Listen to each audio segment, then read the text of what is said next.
Hello everyone, welcome to this scenario. Because we discuss about chicken neck.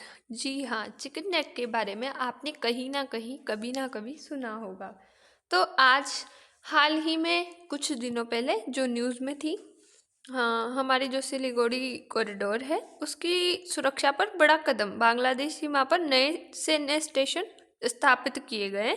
ऐसी कुछ खबरें यहाँ हमें देखने को मिली है, जिसमें सुरक्षा के लिए जो वायुसेना है वो युद्धाभ्यास करेगी और सुरक्षा का इंतजाम और पुख्ता किया जा रहा है। तो ऐसा क्यों है? जो हमारी न्यूज़ है वो आज की होने वाली है ये। India fortifies Chicken Neck. India Army established 3 new military garrisons, including 2 camps at Kishanganj and Chopra. And जो होने वाला है Lachit Borphukan military station in Dhubri. जी हाँ, आज की हमारी पूरी न्यूज़ इसी के बेस पे होने वाली है। इसके अंतर्गत जो भी इससे रिलेटेड चीज़ होने वाली है, जहाँ तक होगा हम पूरे इस सिनेरियो में कवर करने की प्रयास करेंगे। तो चिकन नेक है क्या आखिरकार? सिलीगुड़ी कॉरिडोर पश्चिम बंगाल में एक संकीर्ण भूमि पट्टी केवल 20 से 22 किलोमीटर चौड़ी है, जो भारत के मुख्य भाग को पूर्वोत्तर के 7 राज्यों जैसा कि असम, अरुणाचल प्रदेश, मेघालय, नागालैंड, मणिपुर, मिजोरम, त्रिपुरा से जोड़ती है। जी हाँ, 7 सिस्टर्स से जोड़ने का कार्य ये कॉरिडोर करती है। ये नेपाल, भूटान, बांग्लादेश और चीन की सीमाओं से घिरा है। यदि ये कॉरिडोर प्रभावित होता है तो पूर्वोत्तर क्षेत्र अलग थलग पड़ सकता है, जो राष्ट्रीय सुरक्षा के लिए गंभीर खतरा है। जो पूर्वोत्तर के राज्य हैं वो बिल्कुल अलग थलग पड़े हुए हैं, परंतु फिर भी वो भारत का एक हिस्सा है। ये बहुत बड़ी बात हो जाती है। जैसा कि आपको यहाँ दिखाई दे रहा है, ये लाल मोनिरहाट जो एयरबेस है वहाँ पे कुछ रेड अलर्ट्स है, क्योंकि यहाँ पे बांग्लादेश कहीं ना कहीं इसकी सीमा से जुड़ा हुआ है। और जो बांग्लादेश है वो हमारी जो 7 सिस्टर्स हैं उन राज्यों पे बहुत ज़्यादा प्रभाव भी रखता है, क्योंकि बांग्लादेश पाकिस्तान से निकला है और कहीं ना कहीं थोड़े थोड़े प्रभाव उसके बांग्लादेश पर चीन के और पाकिस्तान के यहाँ देखने को मिलते हैं। तो इस वजह से ये चिंता का विषय हो जाता है। और बांग्लादेश के साथ भारत के जो थोड़े बहुत संबंध है वो थोड़े बहुत टकरावपूर्ण हो जाते हैं, क्योंकि कभी कभी वहाँ के प्रधानमंत्री पाकिस्तान से या चाइना से अच्छी दोस्ताना संबंधों का प्रयास करते हैं। तो भारत के लिए चिंता का विषय बना रहता है कभी कभी। क्यों ये कदम उठाया गया है? बांग्लादेश में शेख हसीना सरकार के पतन के बाद मोहम्मद यूनुस ने नेतृत्व वाली अंतरिम सरकार ने पाकिस्तान और चीन के साथ संबंध मजबूत किए। जी हाँ, जो मोहम्मद यूनुस है उन्होंने तो पाकिस्तान के जो एक व्यक्ति थे उनको सम्मान दिया है। तो इससे कहीं ना कहीं जो संबंध है भारत के साथ बांग्लादेश के उनमें खटास आती है। हाल ही में यूनुस की पाकिस्तानी सेना प्रमुख जनरल साहिर शमशाद मिर्ज़ा से मुलाकात हुई, जहां कनेक्टिविटी और सुरक्षा सहयोग पर चर्चा हुई। इसके अलावा बांग्लादेश लालमोनिरहाट एयरबेस पर विस्तार कर रहा है चीन की मदद से, जो चिकन नेक के करीब है, और 10 से 12 फाइटर जेट तैनात करने की क्षमता वाला होगा। भारतीय खुफिया एजेंसियां इसे संभावित खतरे के रूप में देख रही है, जिसमें सिलीगुड़ी पर कब्जे की साजिश की आशंका जताई गई है। नए सैन्य अड्डे कौन से हैं जिनका हमारी न्यूज़ में जो बताया गया था, तो वो किससे रिलेवेंट हैं? एक तो है धुबरी, एक असम, और जो लचित बोरफुकन है सैन्य स्टेशन, ये तीनों, और उसके साथ ही ब्रह्मपुत्र नदी के किनारे बांग्लादेश सीमा से 5 से 7 किलोमीटर जल और स्थल दोनों मार्गों पर यहाँ पे निगरानी देखी जाएगी। उसी के साथ ये हमारा जो अभी मैंने जो बात की है नई सैन्य अड्डों की, तो जो होने वाले हैं वो धुबरी गैरिसन और चोपड़ा गैरिसन और किशनगंज गैरिसन, ये यहाँ पे सिचुएटेड है। किशनगंज बिहार, नया सैन्य शिविर नेपाल बांग्लादेश त्रिकोण के पास, घुसपैठ रोकथाम और रैपिड रिस्पॉन्स। चोपड़ा पश्चिम बंगाल, नया सैन्य शिविर है। चिकन नेक का सबसे संकरा हिस्सा 20 किलोमीटर चौड़ा है और ये भूटान में अवस्थित है। चोपड़ा की बात करें तो ये पश्चिम बंगाल में है, नया सैन्य शिविर है, और चिकन नेक का सबसे संकरा हिस्सा जो 20 किलोमीटर चौड़ा है ये भूटान में अवस्थित है। उसी के साथ बांग्लादेश में बढ़ते खतरे का संदर्भ क्या है? जो लालमोनीहाट एयरबेस है वो चीन की मदद से विस्तार कर रहा है। 10 से 12 फाइटर जेट तैनाती की क्षमता रखता है। चिकन नेक से मात्र 40 किलोमीटर ये दूर है।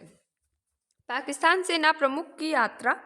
जनरल जो साहिर शमाद मिर्जा है उन्होंने यूनुस सरकार से रक्षा समझौता किया है।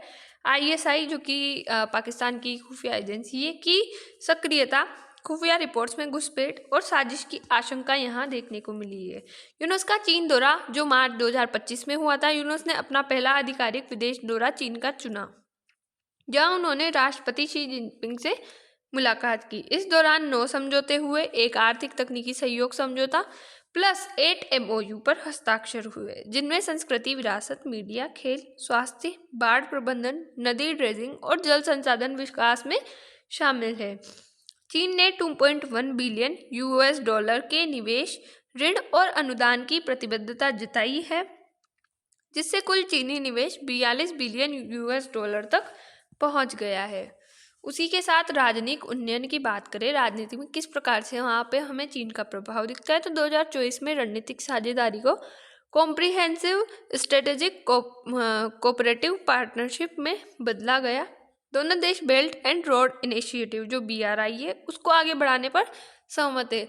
और BRI भारत के लिए बहुत महत्वपूर्ण हो जाता है। इसमें चीन का प्रभाव बढ़ने से भारत को कहीं ना कहीं नुकसान होगा, आर्थिक रूप से भी होगा और राजनीतिक रूप से भी होगा। 2025 की थीम क्या थी, तो लोगों के बीच, ऐसे कि वहाँ की थीम थी लोगों के बीच आदान प्रदान को बढ़ावा, जिसमें शिक्षा, पर्यटन, स्वास्थ्य, युवा सहयोग शामिल था। जो कन्फ्यूशियसन इंस्टीट्यूट और लुबान वर्कशॉप की स्थापना पर यहाँ पे फोकस किया गया है। तो ये जो न्यूज़ है, ये यहाँ पे जो पोस्टर पिक्चर दिखाई दे रही है, ये वही है कि यूनुस ने वहाँ के जो पाकिस्तान के कोई व्यक्ति है ये उनको सम्मानित किया है। तो ये भी कहीं ना कहीं भारत के लिए बहुत चर्चा में रही थी ये न्यूज़, जिसके बारे में हमने बातचीत की थी। बांग्लादेश में पाकिस्तान का प्रभाव किस प्रकार है, यूनुस द्वारा उत्तर पूर्व का बार बार उल्लेख, यानी कि हालांकि ये पहली बार नहीं है जब यूनुस ने भारत के पूर्वोत्तर का जिक्र किया हो। पिछले कुछ महीने में नोबेल पुरस्कार विजेता ने विदेशी कार्यक्रम में भारत के भूमि से गिरे पूर्वोत्तर यात्रियों का बार बार जिक्र किया है। अप्रैल में पहली चीन यात्रा के दौरान यूनुस ने यह दावा करके नई दिल्ली को नाराज कर दिया था कि बांग्लादेश इस क्षेत्र के लिए समुद्र का एकमात्र संरक्षक है, क्योंकि पूर्वोत्तर भारत भूमि से घिरा हुआ है और इसके जरिए उन्हें चीन को इस क्षेत्र में अपना प्रभाव बढ़ाने और अपनी अर्थव्यवस्था को मजबूत करने के लिए प्रोत्साहित किया है। यानी कि कहीं ना कहीं हमारी 7 सिस्टर पर यहाँ पे खतरा मंडराता हुआ हमें दिख रहा है। यूनुस ने चीनी अधिकारियों से कहा, भारत के 7 राज्य, भारत का पूर्वी भाग चारों ओर से स्थलबद्ध, लैंडलॉक देश है, उसके पास समुद्र तक पहुंचने का कोई रास्ता नहीं है।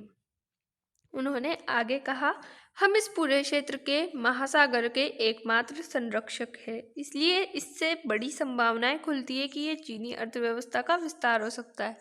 चीन, आपको पता है कि पहले तिब्बत पे भी अपना कब्जा कर चुका है, उसी तरह 7 सिस्टर्स पर भी जो चीन है उसका कहीं ना कहीं उसकी नज़र बनी हुई है। राजनीतिक क्षेत्र, चाइना के साथ वैसे ही हमारे साथ जो युद्ध हुए थे, एक तो हुआ था गलवाना झड़प, उसी के साथ एक 1962 में हुआ था जब खाद्य संकट का दौर था।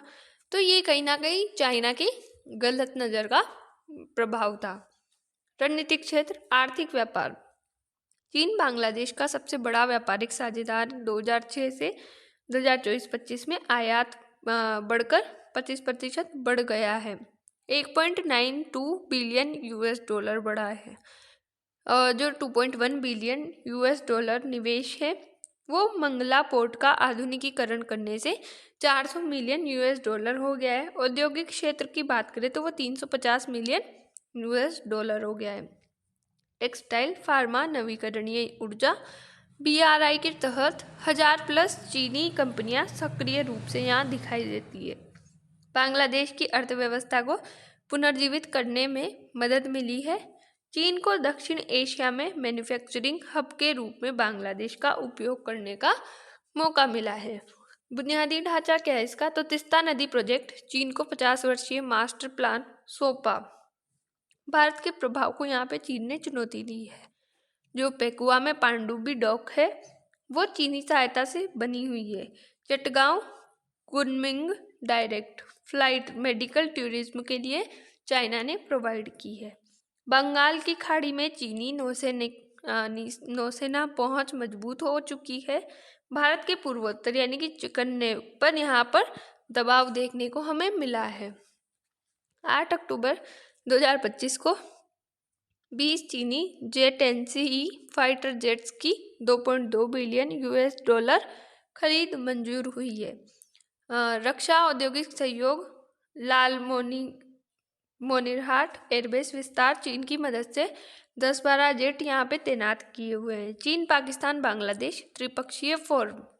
भारत को पूर्व और पश्चिम दोनों तरफ से घेरना चाहते हैं ये, और चीनी डेट डिप्लोमेसी से नौसैनिक पहुंच कुल कर्ज 12 बिलियन US डॉलर करना चाहते हैं। पहला चीन पाकिस्तान बांग्लादेश शिखर सम्मेलन जून 2025 भारत के खिलाफ त्रिकोणीय गठबंधन था। जो रोहिंग्या मुद्दा है उस पर इन्होंने समर्थन किया। जो म्यांमार है उसके साथ मध्यस्थता इन्होंने निभाई है। दक्षिण एशिया में भारत का घेराव जो रिंग ऑफ पर्ल्स है वहाँ पर US को इंडो पैसिफिक में यहाँ ये चाइना को चुनौती देने, मतलब चाइना का मकसद है जो इंडो पैसिफिक है उसमें अमेरिका को ये चुनौती देता है। चौकियों का यहाँ प्रभाव क्या है? तो सुरक्षा मजबूती है। चौकियाँ 4096 किलोमीटर लंबी भारत बांग्लादेश सीमा की कमजोरी कड़ियों को मजबूत करेगी।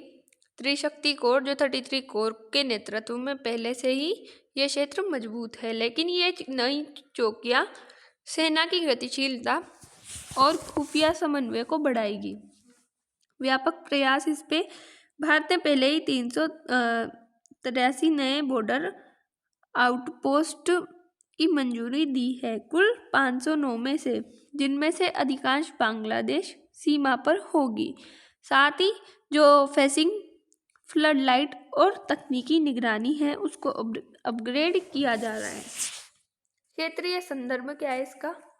भारतीय सेना प्रमुख ने कहा है कि चिकन नेक कमजोर नहीं बल्कि सबसे मजबूत है, और हालांकि अगर ये कदम बांग्लादेश पाकिस्तान चीना गठजोड़ के खिलाफ एक स्पष्ट संकेत यहाँ दिखाई दिया है।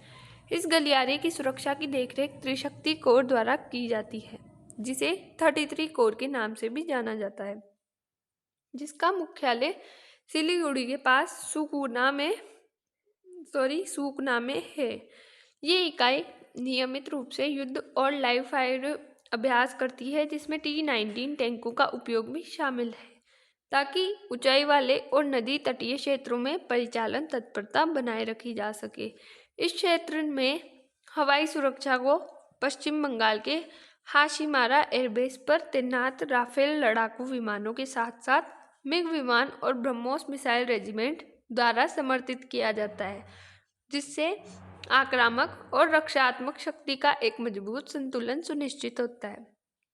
भारत ने इस क्षेत्र में वायु रक्षा प्रणालियों का एक परिष्कृत संयोजन भी तैनात किया है, जिसमें रूस निर्मित S-400 सतर्क से हवा में मार करने वाली मिसाइलें, DRDO और इजराइल द्वारा संयुक्त रूप से विकसित जो MRSAM है वो प्रणाली और स्वदेशी आकाश मिसाइल प्रणाली शामिल है।